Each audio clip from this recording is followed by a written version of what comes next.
खड़े हो जाओ। 100 माला, वो भी 2 घंटे में ही। 100 माला इतना जल्दी नहीं फेरना है, क्योंकि जब आप जल्दी जल्दी जप करते हो तो उससे दूरित दोष उत्पन्न होता है। कौन सा दोष? त्वरित गति से करना, इसलिए शास्त्र इसको दूरित दोष कहता है। देखो जाप करने वाले एक बात सुनो, जप पाठ का शास्त्र कहता है शीघ्री गीति शिरः कंपी न प्राप्नोति सिद्धये, यानी शीघ्री, जो जल्दी जल्दी शीघ्रता से बोलता हो ये शीघ्री। शीघ्री यानी कौन? जल्दी। हाँ, ओम ह्रीं पद्मावते नमः, ओम ह्रीं पद्मावते नमः, ओम ह्रीं पद्मावते नमः, ओम ह्रीं पद्मावते नमः, ओम ह्रीं पद्मावते नमः, ओम ह्रीं पद्मावते नमः, ओम ह्रीं पद्मावते नमः, ओम ह्रीं शीघ्री। ये कौन है? सिद्धि। ओम ह्रीं पद्मावत्यै नमः, ओम ह्रीं पद्मावत्यै नमः। आप ध्यान रखना, मंत्र साधना में संख्या का महत्व से भी सटीकता का महत्व बहुत ज्यादा है। सटीक होना चाहिए जाप। हाँ, गधे के बच्चे होते हैं कि नहीं? राजा के बच्चे होते हैं कि नहीं? होते हैं। तो बच्चे गधे के भी हैं, राजा के भी हैं, दोनों समान गिने जाएंगे। तो जो जड़प से जाप किया, ये दूरित दोष उत्पन्न करके जो सिद्धि आनी चाहिए उसको रोक देगी। शांति से आराम से जाप करना, लेकिन इतनी शांति से भी नहीं करना जो सुबह 11 बजे चालू किया, जो अभी 5 बजे तक भी चल रहा है इनका जाप, वो कब पूरा होगा? उनको बुला के थोड़ा माला वाला पहना के सम्मान करना। भाई जिनका अभी बाकी है उनको यहाँ ले आना। ये विश्व के सर्वोत्तम जप कारक हो रहे हैं। और 9-10 घंटा इनको 100 माला दे देते तो कल सुबह 6 से अगले दिन सुबह 6 बजे तक भी कितना हुआ? 24 माला हुई है महाराज, बाकी हो रहा धीरे धीरे। थोड़ा बराबर ऐसे जाप करना कि ना बहुत जल्दी हो। देखो आपको मैं एक बात बताता हूं, रोटी को थोड़ा ज्यादा सेक दिया, क्या होगा महाराज? जल जाएगा। तो ज्यादा सेकना ठीक है? नहीं भगवान। रोटी को थोड़ा कम सेका, क्या होगा महाराज? कच्चा रहेगा। बिल्कुल, ये हरदम जाप में ध्यान रखना। ज्यादा सेकोगे तो भी जलेगा न, कम सेकोगे तो भी कच्चा रहेगा। उसको ऐसे रखना ताप में कि वो रोटी खाने लायक बन जाए। जप को ऐसे रखना कि वो मंत्र सिद्धि लायक बन जाए। जय गुरुदेव। समझ रहे हो? वो ज्यादा जल्दी नहीं करना, जलेगा। ज्यादा धीरे नहीं करना, इतना कि वो कच्चा रह जाए। अभी तक भी थोड़े हैं वो उसी कोने में बैठे हैं, वायु कोने में, सब जो उस तरफ बैठे हैं उनके चल रहे हैं मंत्र धीरे धीरे। भैरू जी के जल्दी बुलानी भाई, कब तक मने रकड़ी तू, थोड़ो जल्दी कर, जल्दी बुला मन। तो महाराज आपको ये ध्यान रखना, शीघ्री यानी शास्त्र दुर्गा सप्तशती का प्रारंभ देखो, उसमें लिखा है शीघ्री गीति शिर कंपी। शीघ्री यानी जल्दी जल्दी बोलने वाला। दूसरा गीति, गीति यानी मंत्र को गीत की तरह गाने वाला, मंत्र को मंत्र की तरह। ओम ह्रीं पद्मावत्यै नमः, ओम ह्रीं पद्मावत्यै नमः, ओम ह्रीं पद्मावत्यै नमः, ऐसे बोलना। लेकिन कई लोग ओम ह्रीं पद्मावत्यै नमः, ओम ह्रीं पद्मावत्यै नमः, अनुराधा पौडवाल आएगी, पद्मावती नहीं आएगी ये गाना सुन के। तो मंत्र को गीत की तरह नहीं गाना, श्लोकों को ही राग से बोलना। किसको? श्लोक को। ओम ह्रीं पद्मावती नमः, इसको बिल्कुल मंत्र की तरह। श्लोक कौन सा? पन्नगाधिप शेखर, इसमें राग डालो, ये श्लोक। श्लोक स्तुति राग मांगता है। देख भाई आम्मी बोले, हाँ, एक बहन भूल चूक के पैंट शर्ट पहन ले तो चले कि नहीं? जी भगवान। लेकिन आदमी भूल चूक के साड़ी पहनेगा तो चलेगा? अब बोलो बहनों, तुम भूल चूक के कभी कभी पैंट शर्ट पहन लेती हो, कोई नाराज नहीं होता, क्योंकि आजकल बहुत लोग पहन के घूम रहे हैं।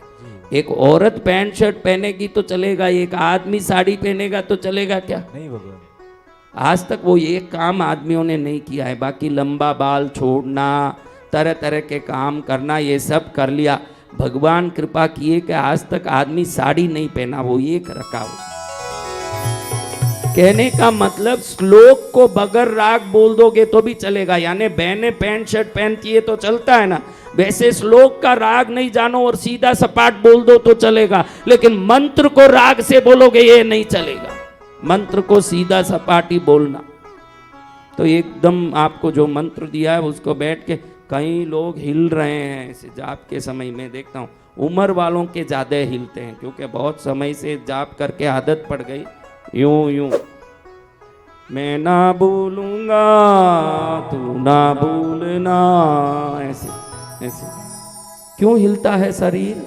क्योंकि शरीर और मन का पूरा एक कनेक्शन है। मन बहुत हिल रहा है अंदर, इसलिए शरीर को हिला रहा है। अगर शरीर को स्थिर कर दोगे तो मन हिलना बंद हो जाएगा, मंत्र में सिद्धि मिलेगी। किसी भी हालत में शरीर ना हिले, इसका पूरा ध्यान रखना पड़ेगा। ऐसे बैठे बैठे यूं यूं, कई लोगों को देखता हूँ, उस समय मैं बोलूँ नहीं क्योंकि चलो इनका चल रहा है, बाद में जब कथा आएगी तब सब बता लूंगा जो बताना। मन डोले मेरे तन डोले, मेरी जिया हुआ बेकरार रे, ऐसे डंग डंग डंग डंग नाचे। एकदम देखो, कड़क भी नहीं बैठना, ऐसे भी नहीं बैठना, झुक के भी नहीं बैठना, तन के भी नहीं बैठना, शिथिल और सीधा, ताकि मेरु पर रीढ़ की जो हड्डी है मेरुदंड, इसमें नीचे से शक्ति धीरे धीरे मंत्र की साधना के कारण उत्पन्न हो, और ऊपर चढ़ते चढ़ते चढ़ते चढ़ते ये शक्ति जो नीचे पड़ी हुई ऊपर चढ़ती है, ये ऊपर चढ़ते चढ़ते देवों को आकर्षित करके आपका काम करवा देती है। उसके लिए आपकी रीढ़ की हड्डी सीधी होनी जरूरी है। अगर रीढ़ की हड्डी ऐसी झुकी है, उसको कभी साधना नहीं मिलेगी। कभी कभी लोग ऐसे कर लेते हैं, इधर से आगे आ जाता है, कुछ नहीं होगा। सीधा बैठना, एकदम सटीक बैठना, शांति से जप करना, इतना आनंद से करना, जप करते समय आनंद आता हो, खूब आनंद आ रहा हो, समझना जप सिद्ध हो रहा है। जप करते समय कब खत्म होगा, कब खत्म होगा, मन में वो वेग आ रहा है तो मन जप में नहीं लग रहा है। उस मन को उसमें लगाने की कोशिश करना, क्योंकि दुनिया में किसी को आप ठगना हो, हंसते हंसते आइए बहुत दिन हुआ आपको बहुत याद करता हूँ, ऐसे सब नाटक करोगे, वो सामने वाला खुश होगा कि नहीं? क्योंकि उसको आपका एक्टिंग मालूम नहीं है। भैरू जी को आपका सब एक्टिंग मालूम है, इसलिए आप ध्यान रखना। आप दुनिया को ठगा रहे हो, ऐसे भैरू जी को ठगा नहीं पाओगे। ये दुनिया को ठगा रहा हूँ तो भैरू जी को भी थोड़ा ठगा दूं, थोड़ा ठगा दूं भैरू जी को। दुनिया आपकी प्रेजेंटेशन देखती है। क्या देखती है? सही है ना? दुनिया आपके प्रेजेंटेशन देखती है, भैरू जी आपके इंटेंशन देखते हैं। ध्यान रखना, भैरू जी आपके प्रेजेंटेशन में फंसने वाले नहीं है। आपकी अंतर भावना क्या है, ये भैरू जी देखेंगे। इंटेंशन। कितने लोगों को जप करते समय आनंद आया? ये सब मैं बोला आनंद आया तो सिद्धि होती है, इसलिए सब हाँ आनंद आ रहा है।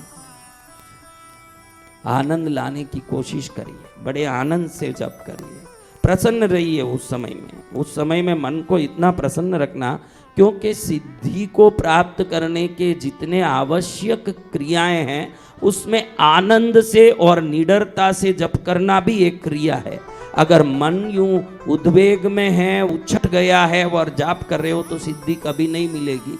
साधक को युद्ध में जाने वाले राणा प्रताप सिंह में और खुद में फर्क नहीं रखना चाहिए। वो युद्ध में जा रहा है हिम्मत से, हम प्रभु को पाने जा रहे हैं हिम्मत से। दोनों युद्ध है। क्या है? दोनों युद्ध है। दोनों में वही बल दिखाना, एकदम बलवान बन के। हाँ, आपकी भी एक लड़ाई आज शुरू हुई है। आपकी भी युद्ध क्षेत्र में आज ये कृष्णगिरी पीठ में आए हो ना, आपका युद्ध क्षेत्र यही है। युद्ध आपके पापों से चालू हो गया है आज। कौन जीतेगा? आपका पाप जीतेगा कि आप जीतोगे? हाँ, तो वो ताकत लेके भाई मैं राणा प्रताप की तरह युद्ध में आया हूँ, मेरे जीवन में सफलता प्राप्त करना मेरा उद्देश्य है, तो ये एक प्रकार का संघर्ष है।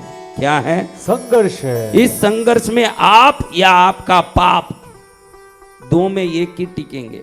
या तो आप टिकोगे या पाप टिकेगा। आपको टिकना हो तो पाप से लड़ना पड़ेगा, और पाप से लड़ने की जो अस्त्र है उसी को मंत्र कहते हैं और साधना कहते हैं। क्या कहते हैं? मंत्र और साधना।